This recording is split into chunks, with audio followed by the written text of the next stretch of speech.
the Nixon administration for money for some of the people involved in the Watergate situation, including her husband. They were blackmailing Nixon for money.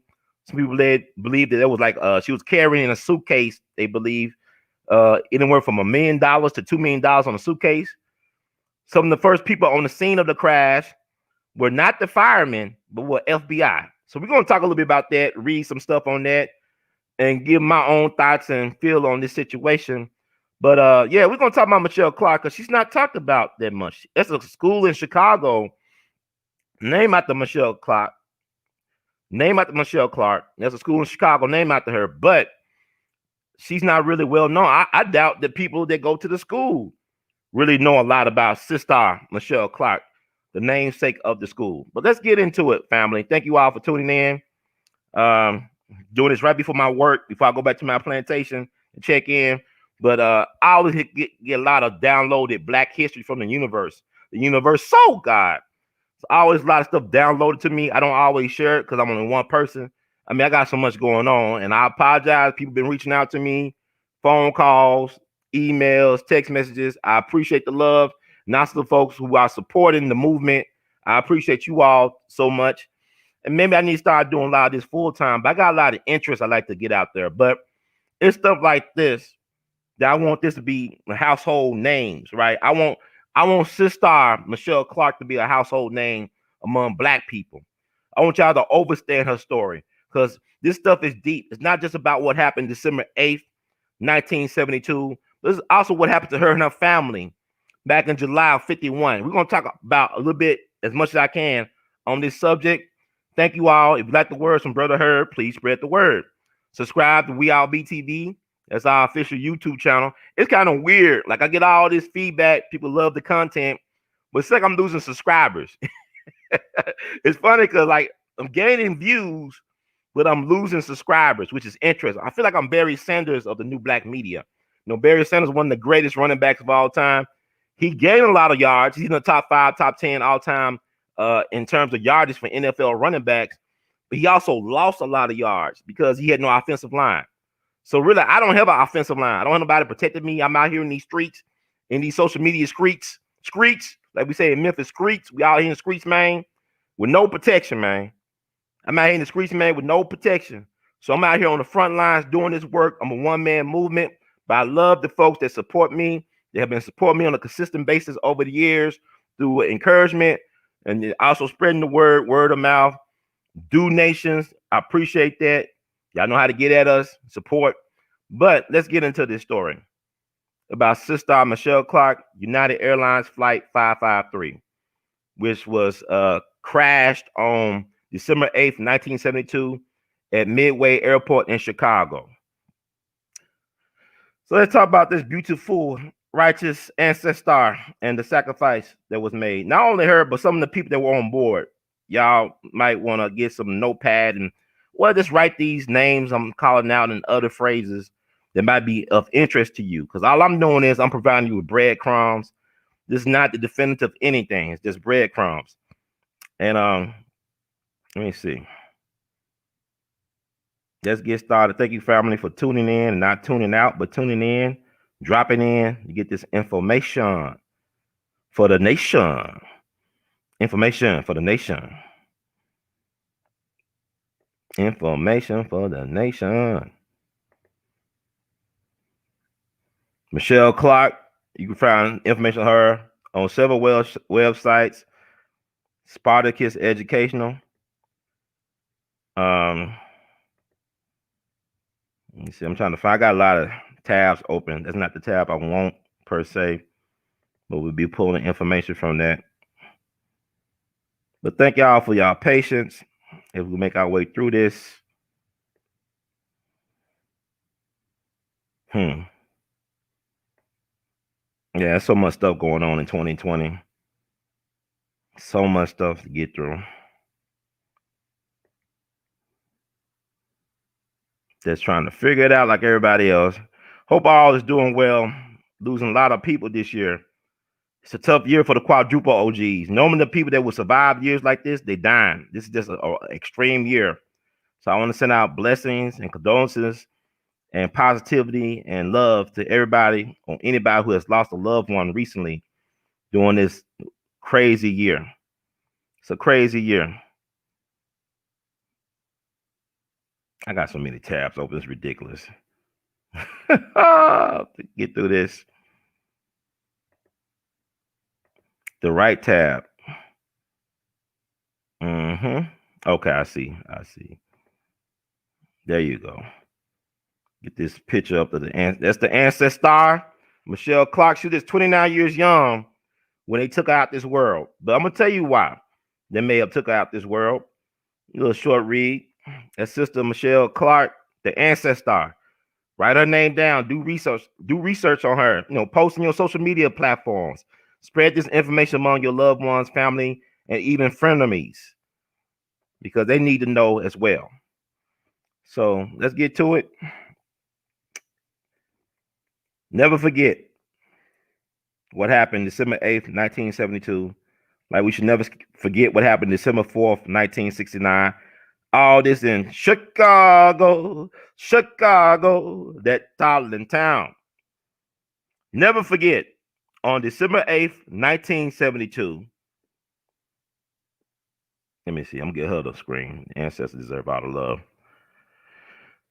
United Airlines Flight 553 crashed into a residential Chicago neighborhood, destroying 5 homes. It was the first fatal crash involving a Boeing 737 during a commercial flight.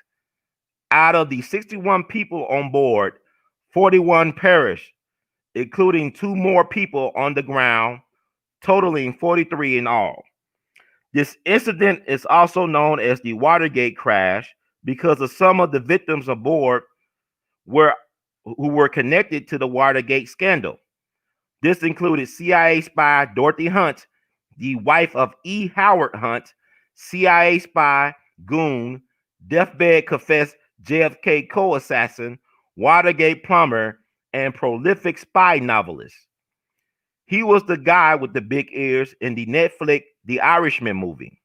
Some claims suggested that she was carrying a bag or suitcase that contained as much as $1 million in cash or $2 million in traveler's checks, courtesy of the Nixon administration, as hush payment for the legal and family expenses of the Watergate conspirators.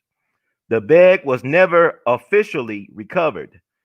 Allegedly, the first responders on the scene were not firefighters or the police, but the FBI, man.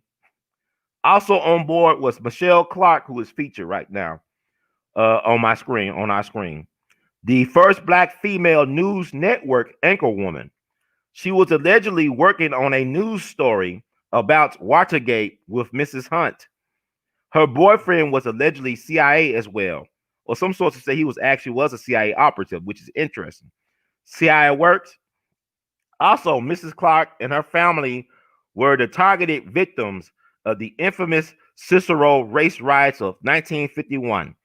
The incident involved 4,000 to 5,000 white folks terrorizing the family over several days after her father moved the family into an apartment building where they were the only Black residents. Cicero is a suburb of Chicago, and it was once a stronghold of the Al Capone mob, aka the Outfit. It was also notorious for being a de facto sundown town and very racist towards Blacks. Illinois Governor Adlai Stevenson, who also ran for president for the Democratic Party, I believe twice back in 1952 and 1956, and also I believe he was a UN ambassador for JFK administration. He played a crucial part in negotiating with Russia on behalf of the Kennedy administration. Had to call in the National Guard to restore order. From my understanding, her family had to leave all their belongings, including a beautiful piano, and just escape with their lives. Hollywood cannot make up a story like this, man. Michelle Clark Academic Preparatory Magnet High School in Chicago is named in her honor. Another victim was Black U.S. Congressman George Collins. I don't believe in accidents or coincidence. So yeah, that's a little version of that. That's my version that I wrote down last year to honor this sister and the people lost on board of United Airlines flight 553. And there's a school named after her in Chicago. It was named after her back in 1974, 2 years after she died under horrible circumstances. But how many of y'all knew about this stuff? It is this government, this system is so wicked. And I hate to say it is what it is, but there's a lot of horrible things that go on, right? So that was my version I wrote on my social media post last year about Sister Michelle Clark and United Airlines Flight 553. As we all know now, Nixon resigned from his office before he was to be impeached. Instead of facing impeachment, he resigned. And I don't care what nobody's saying. Ain't no president ever going to prison for anything. President, one of the best taking care of people on the whole planet.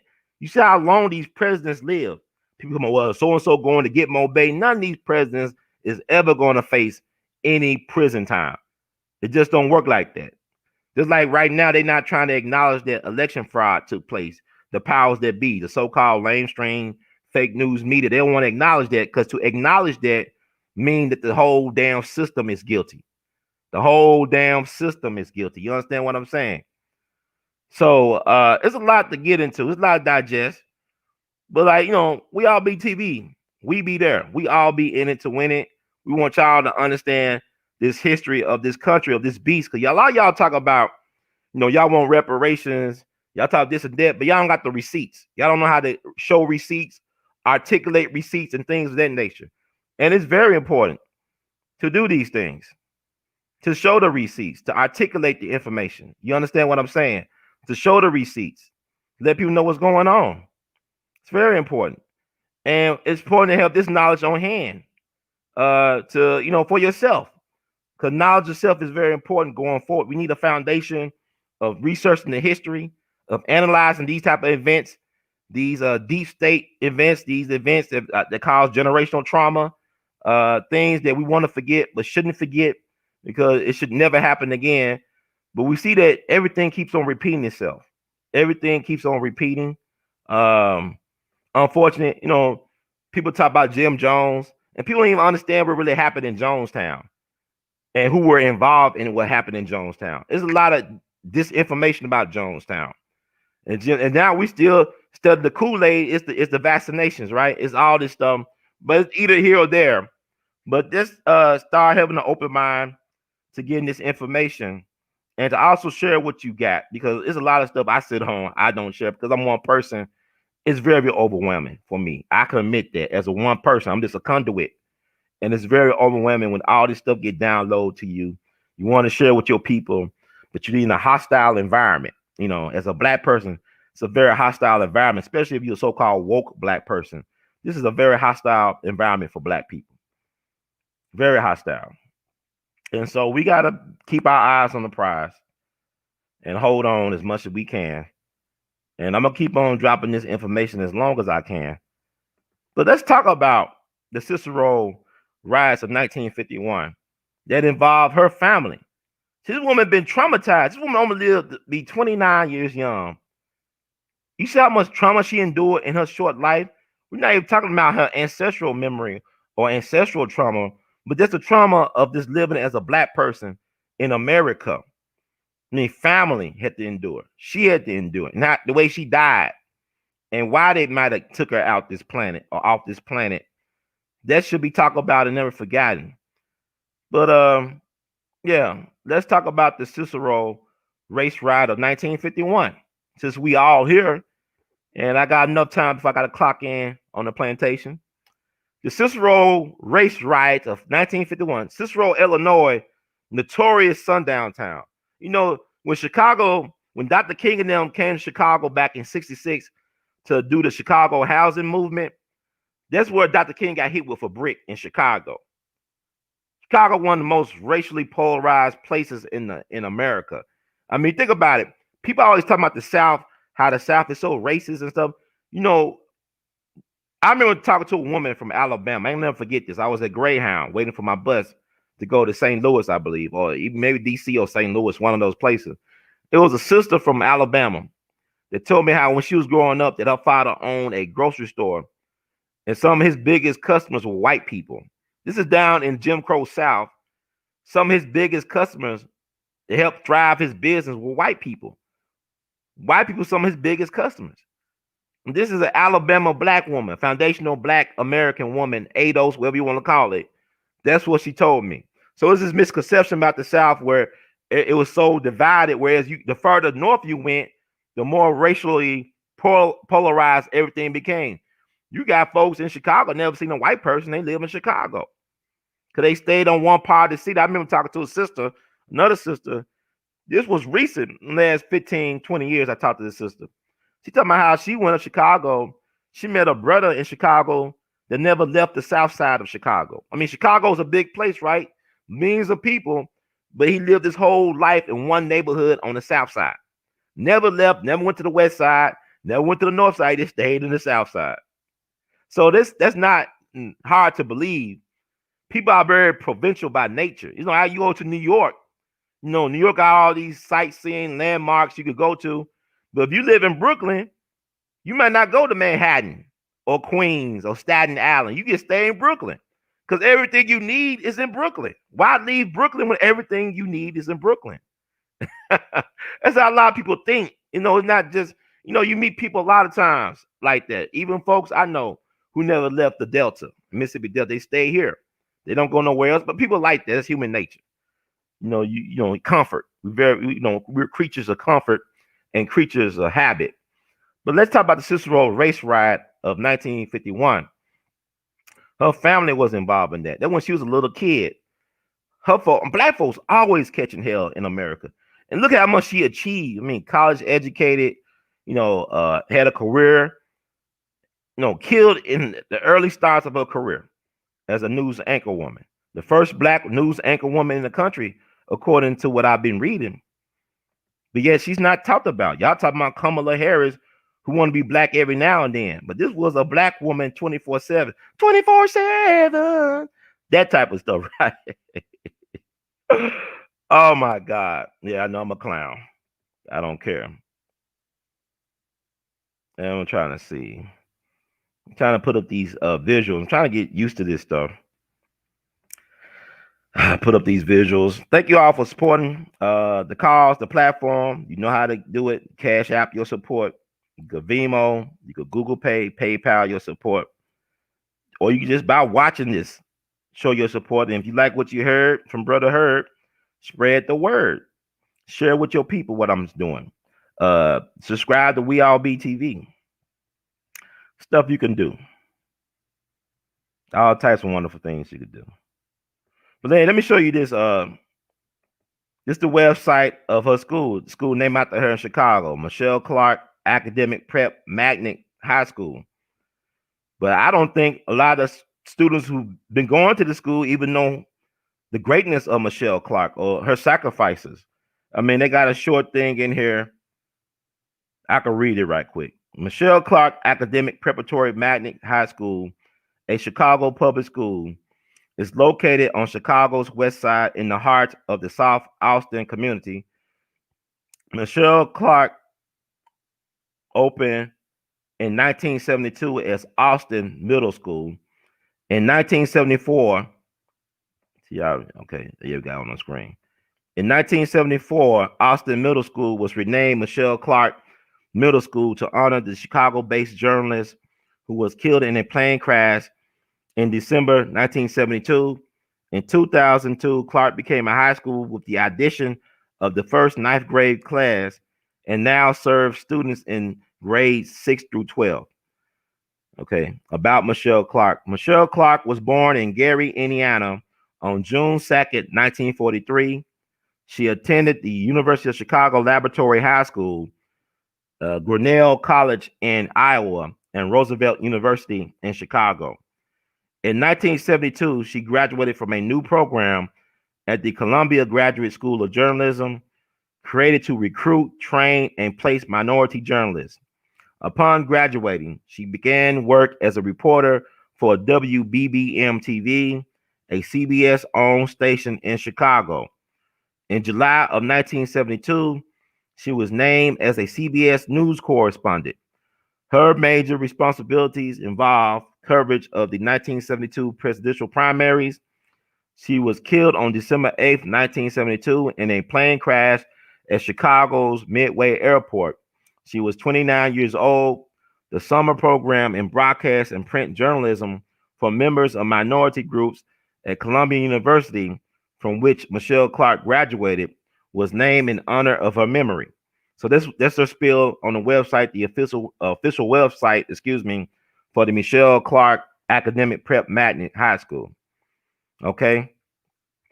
But we're going to talk about the Cicero thing. I want to talk about that. I think it's very important. I know it's very important to understanding about the plight and trauma of Black people. This is why we want our reparations. The hell that we've been through. All this hell we caught. No, we didn't deserve. You understand? All this hell we caught, we didn't deserve. Yeah, thank y'all. Like I said, I got more to share. I got a whole bunch to share. It might not be all in this session, but I just want to do something on the anniversary day of her sacrifice. And let's talk about Watergate, because look what's going on now. Stop the steal, stop the cheat, right? Look at this government. This government won't even give us no stimulus checks. These folks on both sides of the aisles don't give a damn about the people. It's almost like the French Revolution back in the day. Like, let them eat cake, but they won't give us no money to buy cake. How can we eat cake if we don't have money to buy cake, let alone keep our homes? You got 17 million people facing at the end of this month, at the end of this year. This is not about Trump. This is about us. Why do we allow these folks to keep on playing us as suckers and fools on both sides? Mitch McConnell ain't no better than Nancy Pelosi. They both old, wealthy, white, privileged people that don't give a damn about you and I on either side of the aisle. They don't even like Trump. But y'all mad at Trump, and Trump been trying to pass a stimulus package before the election. He wanted to give more money than what was on the table. He wanted to give more than both sides were willing to give out. And they still block Trump because I guess they'll make him look too good. But you look at other countries, they're giving their people stimulus packages, covering their pay, their salary from anywhere from 87 to 100%. And they're trying to destroy small businesses. All this stimulus, PP, whatever money is going to big business.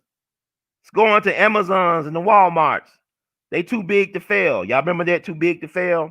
But yet, more people in this country are employed by small businesses. Small businesses employ the most people in America. But yet, they're trying to sabotage small businesses like they did the middle class, the working class, and even the poor. Read Adam Smith's Wealth of Nations. They were written centuries ago. Adam Smith's Wealth of Nations. He was against providing corporate welfare for big business. He did not believe that big government should be providing welfare for corporations. That corporations should be a limited idea of project. But yet we're propping up these corporations, right? And at the expense of the people. They won't even give you back the money they took from y'all or from us. $1,200. Y'all rent is more than $1,200. So that's not even nothing. But yet they want the people to suffer and starve. But I'm going to feed my people through giving out information dissemination. I'm going to feed y'all with this information. So that's what we're going to do. And thank y'all so much for y'all patience in this matter. We'll try to talk slow as much as I can. I got a lot on my mind. I know I talk fast for a lot of y'all, but try not to get too excited. Like I said, more to come. But whoo, man, it's crazy. That's Michelle Clark, that beautiful sister right there. Y'all can see This is her family with her brother, her mom, her dad. This is a beautiful black family, well educated, great morals, ethics. The black family is the Trinity. The black man, woman, and child. That's the real Holy Trinity, black people. We the original people, the original teachers of civilization. Everything come out of us, go through us. And this is how they treat us. These are real patriots right here. Beautiful black family. Let's talk about this Cicero Riot of 1951. Let's get deep into it. I got some time. I'm gonna try to talk as slow as I can. The Cicero Race Riots of 1951 occurred July 11th through the 12th, 1951, when a mob of 4,000 whites. Think about that. We think about the Black Wall Street, what they did to one town of black people. Even using airplanes to drop bombs. You dropped a bomb on me, baby. Think about that. This is one black family. You got a mob of 4,000 white folks trying to lynch one black family whose only sin is in their skin. My only sin, it's in my skin. Oh, what did I do to be so black and blue?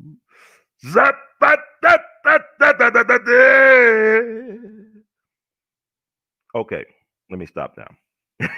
The Chicago Race Riot of 1951 occurred July 11th through the 12th, 1951, when a mob of 4,000 whites attacked an apartment building that housed a single black family in a neighborhood in Cicero, Illinois. The aftermath of World War II saw a revival of white attacks on blacks in the Chicago area, mostly on the city's south and southwest sides, but also in the western industrial suburb of Cicero. Aspiring African American professionals seeking to obtain improved housing beyond the increasingly overcrowded South Side ghetto, whether in private residence or in the new public housing developments constructed by the Chicago Housing Authority, were frequently greeted by attempted arsons, bombings, and angry white mobs, often numbering into the thousands. Think about this. It's all about this wanting to live in a decent place and space. White folks that mad? In early June 1951, Mrs. D. Rose, who owned an apartment building at 6139-43 West 19th Street in Cicero, got into a controversy with her tenants and was ordered to refund a portion of the rent. Afterwards, out of anger and or profit, she rented an apartment to Harvey E. Clark Jr., an African American World War II veteran and graduate of Fisk University, and his family in an all-white neighborhood. This man fought for this country to make the world safe for democracy. This is how they treat him. A high-ranking Cicero official learned that an African-American family was moving into a Cicero apartment and warned Mrs. D. Rose that there would be trouble. Now, oh my God, not that good trouble, but bad trouble, if he moved in. At 2:30 p.m. on June the 8th, a moving van containing $2,000 worth of Clark's furniture was stopped by the police. The rental agent was ushered out with a drawn revolver at his back. A jeering crowd gathered, and Clark was told by the police to get out or he will be arrested for, quote unquote, for protective custody. A detective warned Clark that I'll bust your damn head if you don't move. At 6 p.m., Clark was grabbed by 20 police officers. The chief of police told him, get out of here fast. There will be no moving into this building. Clark was hit 8 times as he was pushed towards a car, which was parked across the street, and was shoved inside the car. The police told him, get out of Cicero and don't come back in town or you'll get a bullet through you. A suit was filed by the NAACP against the Cicero Police Department on June 26, and the Clark family moved in. Think about what I just read, man. This man was a World War II veteran, a graduate. Look at that beautiful family. Look at that beautiful family. And the police did this to him. This one black man. Y'all talking about what's going on today. See, we put up with too much stuff. We put up with too much stuff. This been going on for generations and generations. We are mad at each other for all the wrong reasons. We have always been at war with this system, black people. And a lot of us don't even fight for ourselves. This man has fought for the country. This is how they treat him. This reminds me of the story of the Evers brothers. We just lost Charles Evers, the older brother, the big brother of Medgar Evers this year. And there's a story when they came back home from the war, they wanted to register to vote at the courthouse. The same white boys they grew up with, that they played football, this stuff with, were the same white boys that faced them down with their rifles and guns pointed at them. When they tried to arrest, these black men fought in World War II. Medgar Evers was a part of the Red Ball Express. Charles served in the Philippines. He fell in love with this Filipino woman, but could not bring her back. He did not want to bring her back to Mississippi. So he left her back in the Philippines. He probably got some kids over there. I don't know. But the older woman at the courthouse told them, I understand y'all frustration, but not today. It can't happen today. So they left. This is Charles Evers and Medgar Evers, World War II veterans. After they made the world safe for democracy overseas, they want to practice and exercise their right to vote, and they were not allowed. So think about this brother Clark. Not only was he a World War II veteran, but also a college graduate. Beautiful family. Look at that family. That's a beautiful family. And this man had the whole police, Cicero, come down on his head. Y'all think about what happened to George Floyd up in Minnesota. He had that one officer, Officer Derek Chauvin, with his knee on his neck. This brother had a whole goon squad of Cicero police on his neck. If not physically, but look at what they did to this brother. The harassment, the abuse of power. Chicago or Cicero, that sun downtown. Think about that, y'all.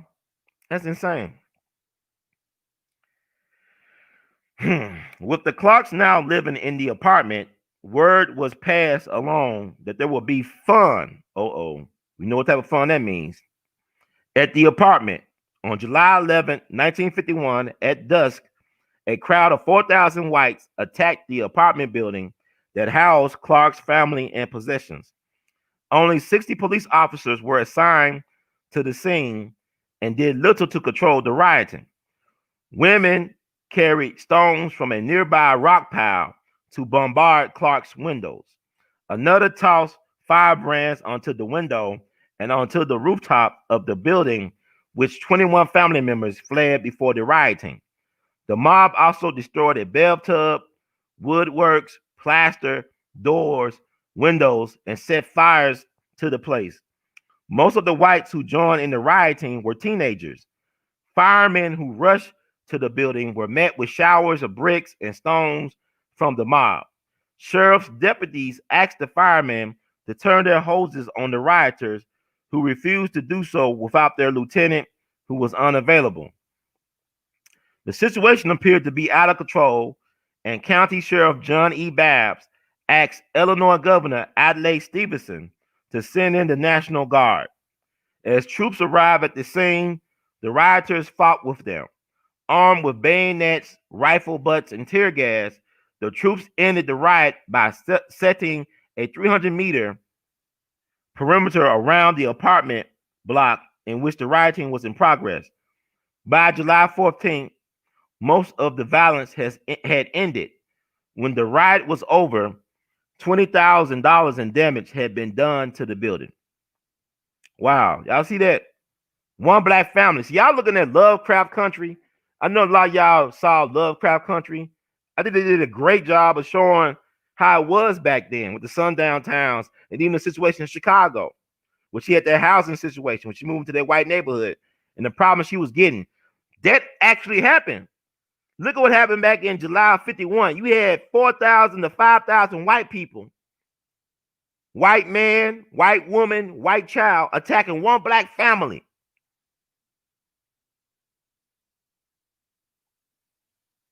Y'all got to think about look at that. Treating them like they nobodies. Look at that picture of them. Good looking family. A credit to any neighborhood, it would seem. Sad. Really sad. And this is why you got to know this history. You know, I don't care about no football and basketball. A lot of y'all too concerned about the bread and circuses. I'm trying to feed y'all the good stuff. Because this is important to me. And this stuff be on my mind. Like, I live with this stuff. This stuff be, the ancestors speak to me. Ain't no spooky stuff. They speak to me. They remind me. They constantly remind me, Ron, you know, today is this date. Tell them about us. Tell them about this. A lot of times be a burden for me. Like, damn, I don't want to talk about all this. I don't want to be this person. But like Baba Dick would say, once you put those magic glasses on, you can't take them off. And I can't force y'all to see things the way I see them. But I can just share my point of view and let it be. And I did my job. But there's so much on my mind, so much stuff happening. If people just take the time to remember this type of stuff, remember this sister, Michelle Clark, remember she's one of us. Look at all the trauma she's been through. Yet she was able to achieve. She was able to graduate college with honors and do the things she tried to do, and then cut her life short because she was trying to do a job as a journalist. This is right before all this Watergate stuff started coming out. I mean, they killed her. Whoever they is, y'all know who they is. Don't be tripping. Ain't no such thing as an accident. Ask Ron Brown about plane crashes and so-called accidents, okay? You can't ask Ron Brown because he's been dead since, 96 or 97. I got to do a show about Ron Brown. And Baba Dick Gregory was involved in exposing that. But guess what happened? As soon as we about to get the truth about Ron Brown out, the Clinton sex scandal happened. That's what they do. Watch the movie Wag the Dog. So the aftermath, right? The Cook County grand jury failed to indict any of the accused rioters. Instead, indicting Clark's attorney from the NAACP, George N. Layton, later a federal judge. His own defense counsel will be future justice of the Supreme Court Thurgood Marshall. Wow. They indicted his attorney. Yeah, 4,000, 5,000 white folks losing their damn minds for several days. And the only person who gets indicted is Clark's attorney, the victim's attorney, and as well as the owner of the apartment building and the owner's rental agent and lawyer on charges of inciting a riot and conspiracy to damage property. The charges were dropped after widespread criticism. Now, of course, they should be. It should never have been charged for that BS in the first place. A federal grand jury then indicted four Cicero officials and 3 police officers on charges of violating Clark's rights in connection with the race riots after the United States Attorney General launched an investigation of the incident. Charges were dropped against the fire chief, whose firefighters refused to direct their water hoses at the rioters when requested by the police and the town's president. Think about, like, I guess what it'd be like 12 years later in Birmingham, Project C Birmingham, the firemen didn't have no problem putting fire hoses on black men, women, and children, and the police had no problem seeking dogs on black men, women, and children. But folks actually breaking the law, white people had protection from the law as they broke the law. Sound like something happened this past summer, or a couple incidents. The police chief and 2 police officers were fined a total of $2,500, equivalent to $25,000 in 2019. Imagine, I think, the Clark family lost $2,000 worth of furniture. So I mean, they lost almost, I guess, a little bit over $20,000 in today's money, I guess. So yeah, they said, I'm gonna read that again. The police chief and 2 police officers were fined a total of $2,500 for violating Clark's civil rights. The federal prosecution was hailed as a courageous achievement, since it was rare that civil rights and housing had steered action by federal officials. See, y'all want to talk about how Donald Trump discriminated against black people in the 70s over housing, but this is as America's pastime. And isn't it ironic that Donald Trump, the slum lord, it was the one that was trying to save people from being evicted in 2020. He the one that put the moratorium in place on evictions. The so-called slum lord, Mr. Redliner. Okay, y'all don't know who to really be mad at because y'all don't got the information. But I'm telling y'all today, y'all gonna learn something tonight. Y'all learned about this. The Cicero race riot of 1951 lasted several nights, involved 2 to 5,000 white rioters, and received worldwide condemnation. It was the first race riot to be broadcast on local television. Wow. This is 1951. This is 4 years before Emmett Till for the Montgomery bus boycott. This is before the 1960s. This is 1951, y'all. It was the first race riot to be broadcast on local television. I believe Truman was still president. Most viewed the rioting in Cicero from the comfort of their living rooms on TVs before they read it in papers. See, black people pain is white folks' entertainment. This proves it. As Cicero burned, black folks' pain is white folks' entertainment and profit. Black pain, white wealth. Black pain equals white wealth. See how it works? The press in the 1940s Chicago housing attacks was largely ignored, but when the eruption occurred in Cicero in 1951, it brought worldwide condemnation for the first time and a dramatic climax to an era of large-scale residential change. The black population continued to increase in Chicago despite the incident, and the Chicago Housing Authority reported a decrease in the number of black families requesting police protection. Although the housing assaults did not end, they became less frequent than in the immediate aftermath of World War II. In an editorial dated July 14th, 1951, the Chicago Tribune used their disapproval of rent control to explain why the mob's behavior should be condemned, stating, "We think it was wholly indefensible, exactly as we think the similar behavior of the majority tenants or on rent control is wholly indefensible. When majorities are right, it is not because they are majorities, but because they are right. When majorities abuse their strength to impose injustice upon a minority, they are always wrong. Whether the victims are economic, a racial, a religious, or any other kind of minority. The buildings at the center of the riots are still standing and occupied as of 2017. Harvey E. Clark Jr. died in 1998, age 75, at his home in Swannanoa, North Carolina. So yeah, y'all learned something new. I love y'all never heard of this stuff before, probably. I don't know. That's why I do what I do. But it's important to talk about this stuff. Think about the pain this man had to endure. He died at 75, but think about the heartbreak. The Cicero thing, I know there had to be like a lot of post-traumatic trauma. He served in World War II. You talking about how they treated our soldiers back in World War II.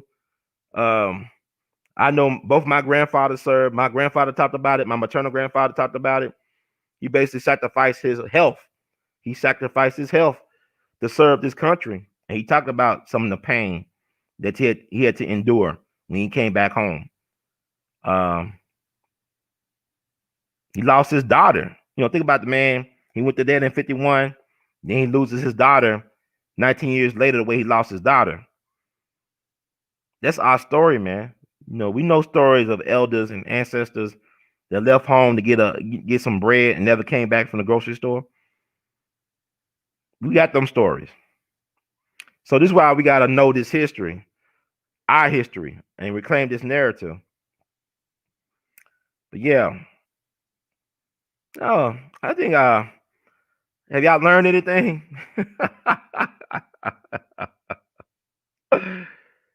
Oh, I hope y'all learned something. I could go on and on. I got to go to work, my real job. I'm not the agent that people think I am. Not that type of agent. I'm an agent for the truth. I'm a thought provocateur. I want y'all to think for yourselves and do y'all research. Let's talk about another victim that died on this plane crash to get it known. But before I do that, I want to play something from Bobby Dick Gregory. Bobby Dick Gregory, he is with us. He's more powerful now as an ancestor, as a righteous ancestor than he was as a human being. And he was an amazing human being, a force of nature. But I want to play this and let y'all understand how the games never change. The players may change, but the game remains the same. The game remains the same. I'm going to play this at the We All Be archives. Good to hear Bobby Dick Gregory on deck. Great man. Gonna play this. Sit back and relax. This is Judge Joe Brown, and we're listening to We All Be News, news-free Dixie for the 21st century. Let me say this to you. A lot of you young folks don't remember this. When Dick Nixon was the president, right? Mm-hmm. His attorney general was named John Mitchell. So write that down. Right, John Mitchell. His wife was named Martha Mitchell. Mm-hmm. And everybody knew who she was. Most folks don't know who Eric Holder's wife is. Right. That's how flamboyant Martha was, right? Mm-hmm. Now hear me good now. The attorney general's name was what? John Mitchell. And his wife's name was what? Martha Mitchell. Okay. She overheard her husband and a bunch of powerful white boys in the living room. Not the living room, wherever they sip cocktails and get down and talk that white boy talk. Mm-hmm. Well, she was out and doing something, and she overheard them talking about blowing up the World Trade Building. The Attorney General's wife heard that, huh? Yes, sir. She confronted him. John was under, hey, I wasn't talking about their business. No. This is America. If you don't do something about it, I'm going to hold a press conference. So she was getting ready to hold a press conference to tell the world. You know what happened to her? Yeah, She got kidnapped. Oh, kidnapped. Okay. Now, wait a minute now. The most powerful law person in the world Good. is the Attorney General of the United States. Yes, sir. His wife is kidnapped. Now, you ready for the zinker? Okay, I'm listening. Do you know nobody's been arrested to this day? Wow, I didn't know that. Now, is it something strange you kidnapped the Attorney General's wife and nobody's been arrested, and then a couple of weeks later she died because while they had her, they injected a cancer shot in her behind. Okay?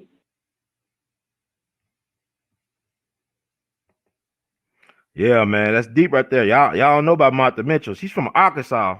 They call her the mouth of the South. I like wrestling. Memphis is one of the capitals of wrestling. A lot of the greats had to come through Memphis in order to make it in the big time. But Martha Mitchell was married. Wait a minute, let me remove this. Let me see something.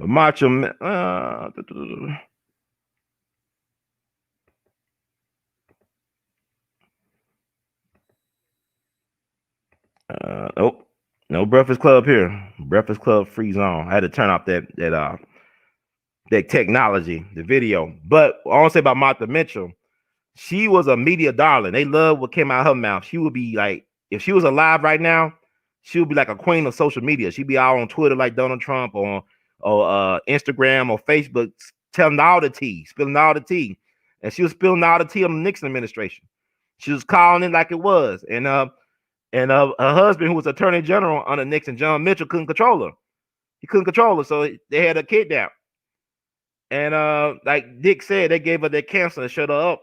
Not too long after she was kidnapped, but she told the truth. She was whistleblowing in her own way about the Watergate situation.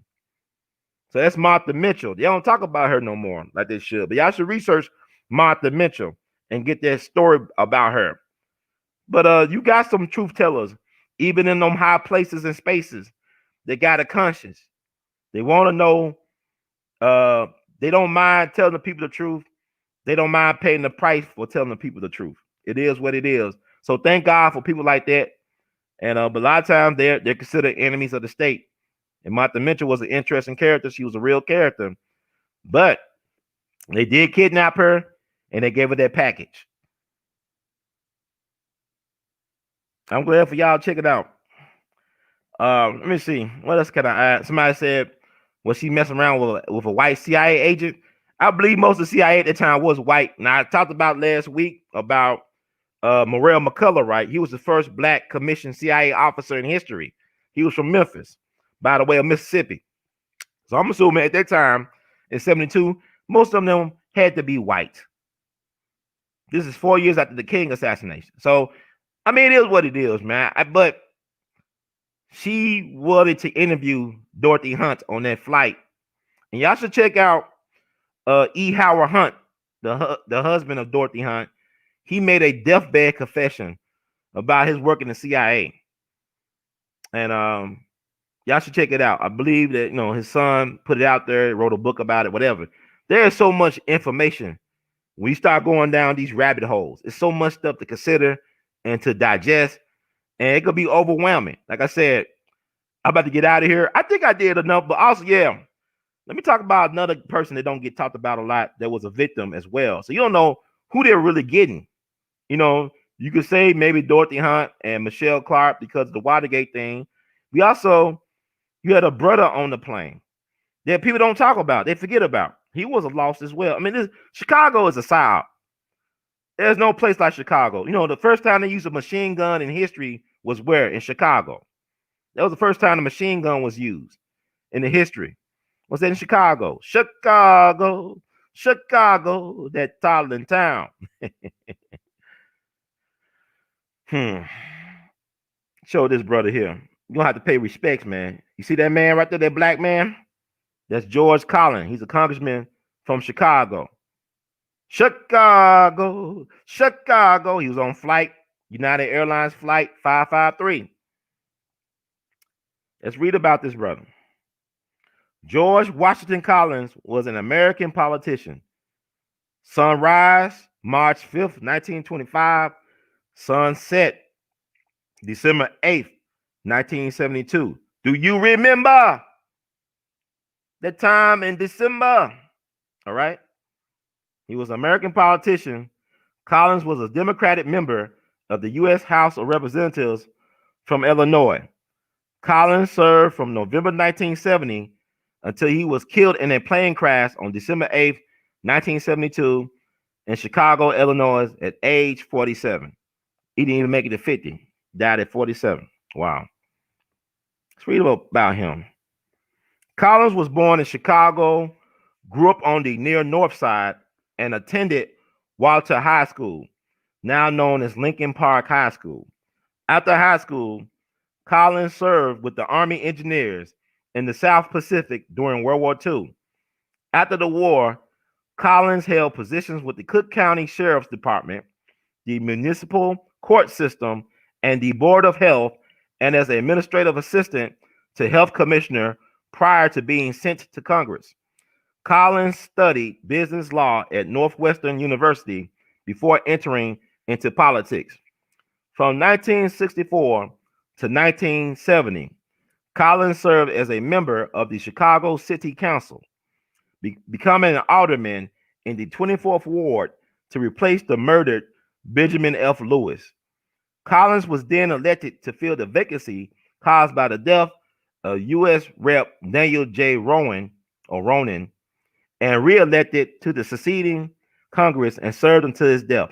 It's a lot of death, a lot of blood sacrifices, it sounds like, for him to get that. That's Chicago. Chicago. Don't forget how Obama, when he said, I'm going to run for president back in 2007, them two gay black dudes from his church, Trinity, got killed by the end of the year. Both execution-style home invasions. Y'all can take a look. It's all online. See, Chicago is a gangster town, man. It's a bloody town. It's a gangster town. The city of big shoulders, man. Chicago fast track you on that way to power. Check out that show with Kelsey Grammer, Boss. I think Boss used to come on Stars. Was Boss on Stars? Even T.I. played the alderman in Boss. Check out. It show you how the nitty-gritty style of Chicago politics. Obama couldn't get that type of power anywhere but Chicago, that fast track. He probably, if he was living back in the 30s, in the 20s, he probably could have went through Tammany Hall. No, Tammany Hall was like that for New York, but Chicago is Chicago. Ain't no place like it when it comes to politics. But look at all that death that was on his path on the way to the top, excuse me. And look what happened to him. Collins died on December 8th, 1972, when United Airlines Flight 553 crashed on approach to Chicago Midway International Airport. Collins was a passenger on the flight. His wife, Cardis Collins, was elected to his seat, which had been redistricted to the 7th district. Shortly thereafter, Cardis Collins was the first African American woman to represent a Midwestern district in Congress and served in the House of Representatives from 1973 until her retirement in 1997, and tenure of over 23 years. In April 1976, the Chicago Public Schools opened Collins Academy High School, a public neighborhood high school in Chicago's Lawndale neighborhood in his honor. So his wife ended up holding on to that seat for 23 years. Wow. And she passed away in February 3rd, 2013. Ain't it interesting that the two black folks that get killed on the plane get schools naming their honor? Where's the Fred Hampton Senior's High School then? The state killed them too, allegedly. Now, it was proven in court of law that the state did kill Fred Hampton Sr., but did the state kill Honorable Representative George Collins and our sister Michelle Clark? That's why they was giving schools naming their honor.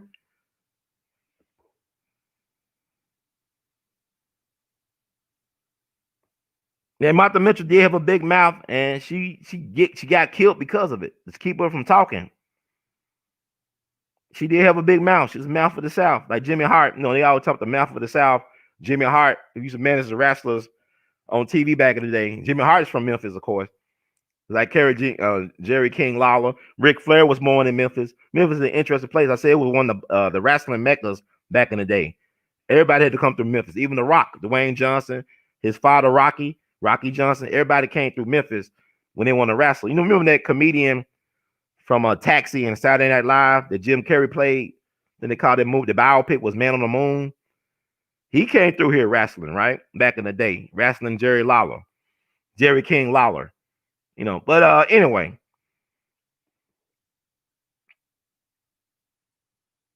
Yeah, they did character assassinate Martha Mitchell, right?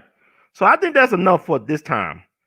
I think that I didn't really get deep into Watergate, but know that, you know, the same folks behind Watergate, or the same entities, also were behind the assassinations of the 60s.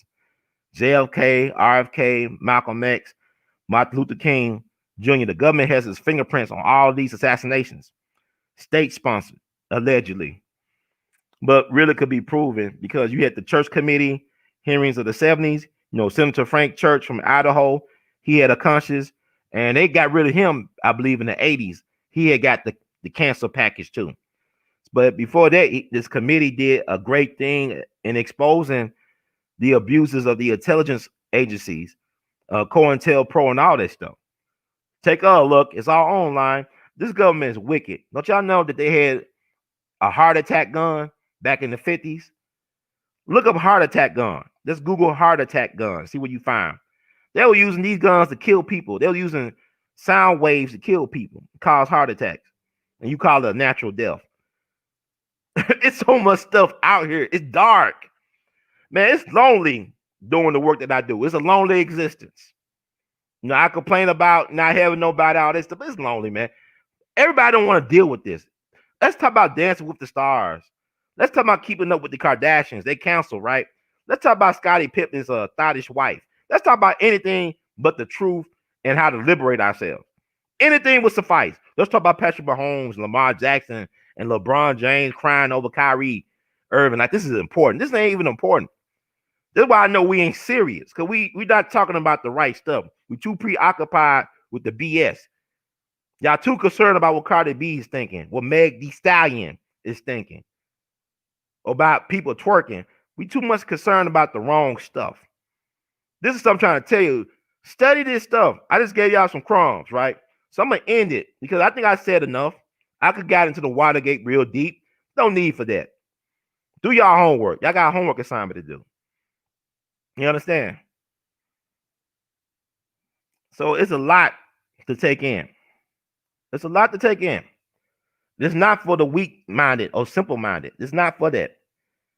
And like I said, I can talk about a lot of different things. It'd be a lot on my mind, man. Be a lot on my mind. I can't get everything out. You know, I don't want to. I got a lot of other stuff going. I got my own personal issues to deal with. But like Dr. King said, that human salvation lies in the hands of the creatively maladjusted. Human salvation lies in the hands of the creatively maladjusted. See, y'all too concerned about who's screwing who. Is he on drugs? Is she on drugs? All this ain't about the messenger. It's about the message. It's like your mailman. Your mailman could be a crackhead, could be a pedophile, could be abusive towards his wife and kids. But as long as he deliver his mail or deliver your mail to your mailbox, your P.O. box, he's doing the job he's supposed to do. If he's a mailman, his job is to deliver the mail. If I'm a messenger, my job is to deliver the message. Trust me, if you follow me around for 24 hours, 7 days a week, you will be disappointed. Oh, brother Ron, man, I thought you was like this, but then you did this. I'm a human being. I reserve the right to be screwed up. It's my birthright. But you know what? I do have a moral compass and a code. I do have a conscience, and I do love black people.